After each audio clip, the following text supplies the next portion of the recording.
Hello there, and welcome to the tour of the Cougar Mobile Anti-Air, the 9th vehicle in my Armoured Fighting Hover Vehicles series of military vehicles.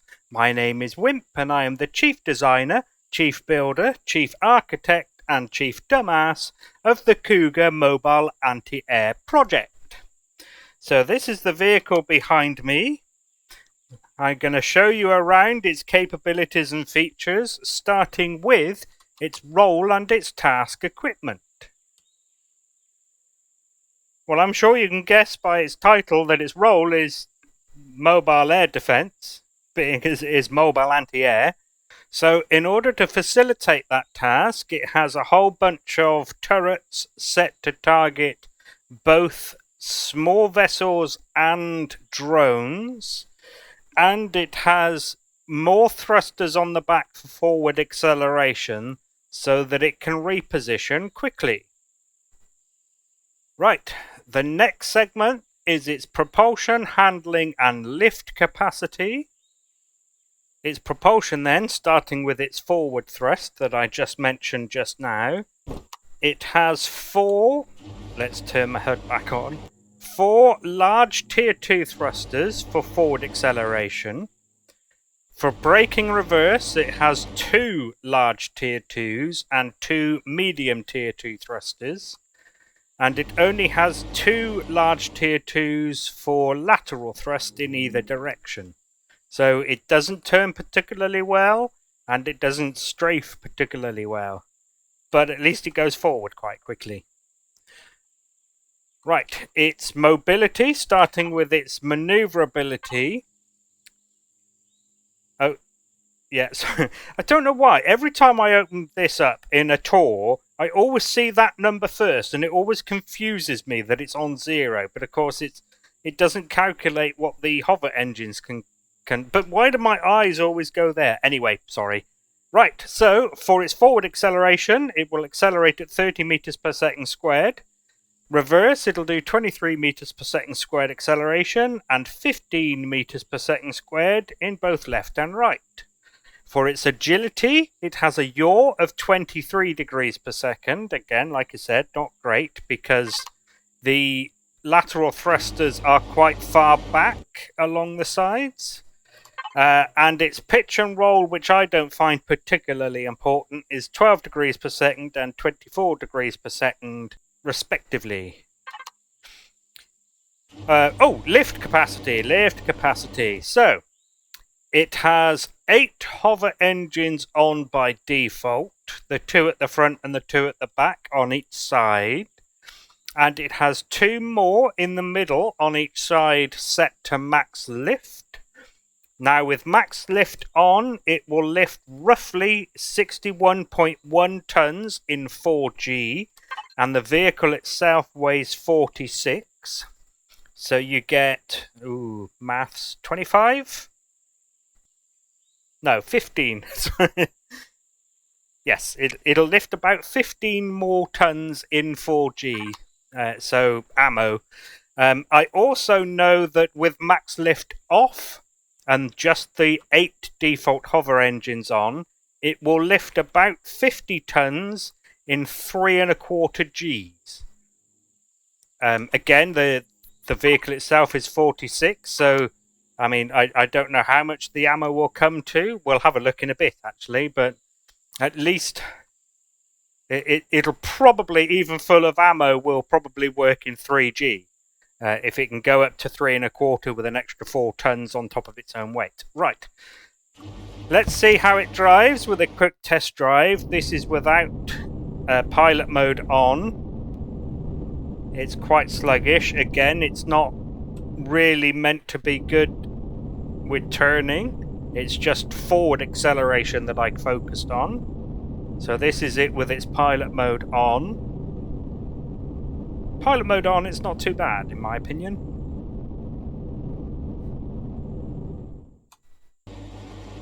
Right, so other than to mention that it has no RCS gyros and it has no hover boosters either, that's the end of this segment.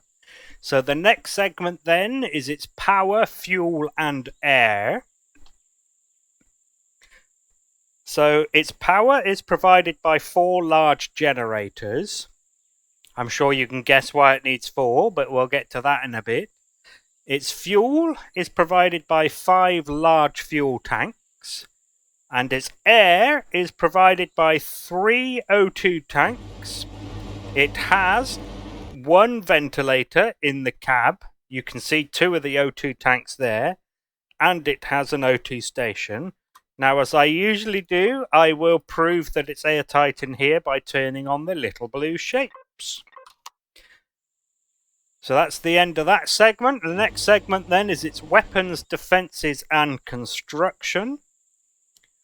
So, its weapons, it has 4, the maximum allowed, rocket launcher turrets.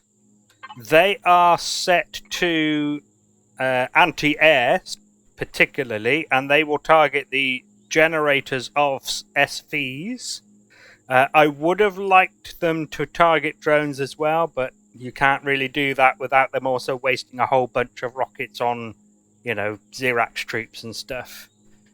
It also has 5 Gatling turrets. There are 2 on the back pointing backwards that are sideways. There are 2 along the sides pointing sideways that are the right way up, I suppose you could call it, and 1 on the front on the roof. And they are set to point defense, so they will target drones and soldiers as well as the weapons of SVs. So if you get attacked by SVs, the Gatlings will help.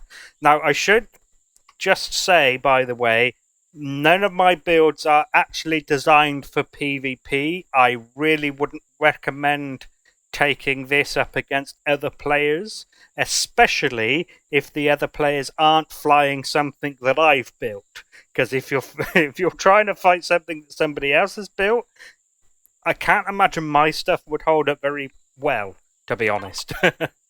So that's the end of its weaponry. That's all it has. I mean, it's 7 turrets. No, it's not, is it? It's 9. There you go. That's how you maths. Defenses, it does have a shield. It has a shield generator, so therefore it also has a pentaxid tank. I didn't mention in the fuel bit, but that's okay. I'll mention it now. Construction-wise, its armor is combat steel. Now, it doesn't have a lot of it. It's basically just the front and the roof of the cab, and even then, that doesn't go all the way back. So I needed to save some CPU, basically, so a lot of it was downgraded. There's also a little bit elsewhere, and we'll see why in a bit, but there's some squidgy bits behind that wall. And around here, actually, we will get to. So some here and some on the back, combat steel. The rest is mostly hardened steel, except for these side skirts, which are mostly steel in order to save a bit of weight. Now, there is a little bit protecting, hardened steel protecting the front thrusters. And the hover engines, but then as we go back, you'll see that it's only the hover engines bits that is steel. No, hardened steel, that's right. Okay, so the next segment then is its resource gathering, production, and storage. Again, with most of my armoured fighting hover vehicles, this will be a fairly quick segment. Resource gathering, it has none. Production, it has none. Storage. It has a 8,000 SU ammo container, which is behind this shutter on the back. Now, this shutter is on that motion, except I turn the signals off because the ramps always get on my nerves in these tours. If you've seen other tours of mine, you will know that they keep making noise. So there you go, there's the ammo container, 8,000. Now, I have tested, that is enough for 2 stacks of the homing missiles and 2 stacks of the 15mm bullets. There you go, 8,000 of 8,000. There we go, that's what I was mentioning earlier. We will see how much tonnage the ammo takes. Obviously, that could change, but I don't know if that would be... Yeah, that would be less. So I I'm not sure you would want 4,000 missiles, but at least you know what this can hold. It can hold up to 2 stacks. Obviously, if you have no 50mm bullets, it won't.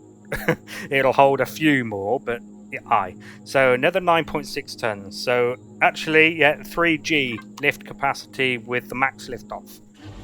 Confirmed. So that's its ammo container. The only other storage inside is a large and a small cargo box, along with an fridge and an armor locker. That's the end of that segment. The next segment then is its interior layout and any remaining devices. Right, so as I'm sure you saw, the ramps and the doors and the 2 little lights are on a motion sensor. Now, the astute among you will have noticed that the doors are only 2 blocks high, but we can crouch now, so you have to crouch to get in, but you can go from one side to the other in this vehicle. As you can see, there's a driver seat and 2 passenger seats that act as gunners, and we have a whole bunch of gubbins at the back here. So this is where the O2 station and 2 of the O2 tanks are. The pentaxid tank is here as well. I've already pointed out those bits of storage. Now I am going to go in God mode into the gubbins in the back behind this, just to show you where everything is. So directly behind this is a steel, hardened steel.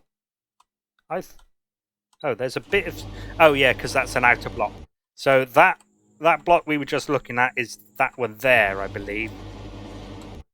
No, it's that one there. There you go. So, but otherwise it's steel, yes.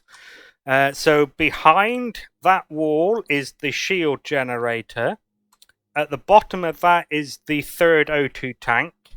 The tier 3 CPU extenders are either side of those, which is why this is combat steel. Behind those is fuel tanks, which, oh, I forgot to show you, can be accessed through the shutter door in the bottom if you want the immersion of role-playing, filling them up manually. Now, the light in there is operated by this shutter. Then the detector is on the top.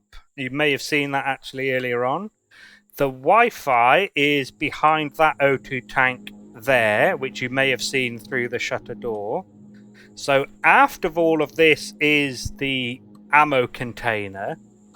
There's the controller there, and I'm sure you can now see the generators with the core nestled in between them all. Now they are all at the back here. So there's one generator there, another one there, and also one either side of the core, which is behind this there. Now I have included a little bit of lag shot armor, and this is combat steel as well. But as with other AFHV builds, not all of them, but some AFHV builds, I've put the core and the generators all in one place because I figure if they're going to get shot at and destroyed and the vehicle is therefore going to die, you kind of want it to be away from everything that's expensive, like this stuff. I'm pretty sure, I mean, I haven't actually checked, but I watch Spange a lot, and I'm pretty sure when he builds things like the shields and the extenders, they are more expensive than generators and a core block. I didn't paint that. Does it matter? I don't think it does. Right. Any remaining devices? Other than the heads-up displays, not really, although I will show you those real quick. So we have some of my keyboards in front of the seats. And we have the holo display that shows you the custom device groups and signals shortcuts.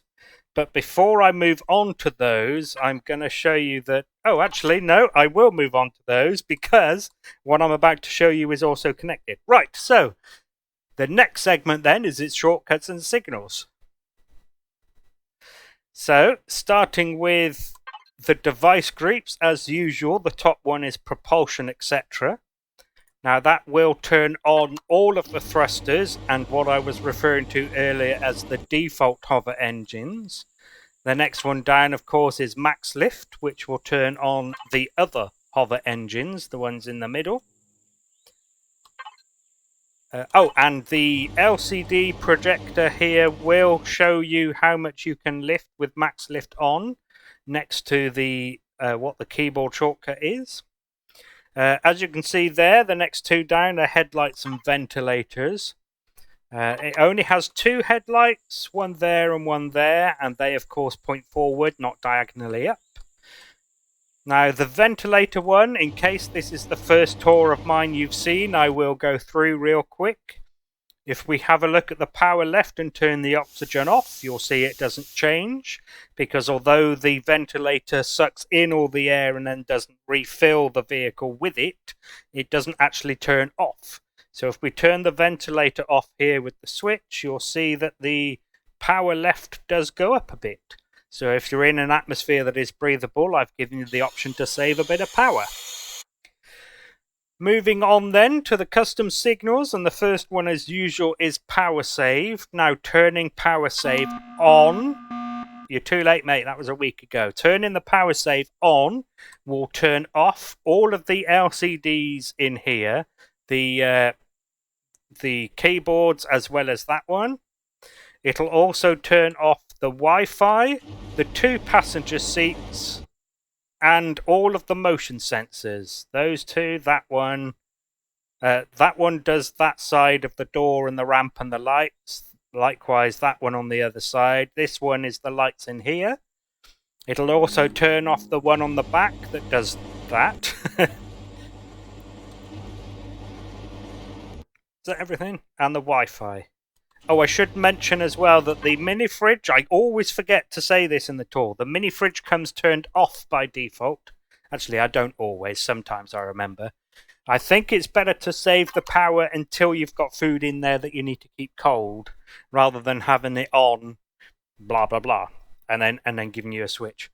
Okay, so the next custom signals then, the first one is the anti-air turrets, which turns on the rocket launchers, as well as that little HUD.